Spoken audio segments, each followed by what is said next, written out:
अक्कलकोट राजेसाहेबांचे मानकरी विश्वासराव उर्फ आप्पासाहेब माने यांनी त्यांची मुलगी जमनाबाईसाठी अनेक मुलं बघितली, परंतु जमनाबाईच्या अनुरूप कोणताच मुलगा त्यांना पसंत येत नव्हता.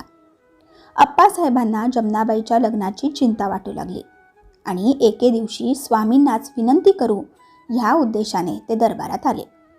स्वामींच्या चरणी डोके ठेवतात स्वामी स्मित हास्य करत बोलले, बोला, काय म्हणणे आहे तुमचे? तेव्हा आप्पासाहेब बोलले, स्वामी, मुलीला चांगले स्थळ भेटत नाही. आपण कृपा करा आणि तिच्यासाठी योग्य वर सांगा, हीच विनंती. असे बोलणे ऐकता स्वामी मोठ्याने हसू लागले आणि लगेच बोलले, अरे काळजी कशाला करतोस? आम्ही तिच्यासाठी खंड्या नेमला आहे. जा, निशंक होऊन जा. तेव्हा त्यांना स्वामी वाणीचा अर्थ नाही समजला, पण निशंक हो या वचनाने ते निशंक झाले. पुढे काही दिवसातच जमनाबाईस बडोद्याचे श्रीमंत खंडेराव महाराज गायकवाड यांचे स्थळ आले.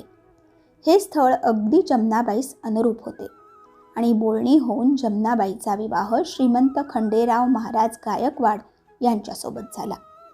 आप्पासाहेबांना स्वामी खंड्या कोणास बोलले ह्याचा अर्थ देखील उलगडला. तर मंडळी, या कथेचा बोध हाच की स्वामी नियोजन अचूक असते.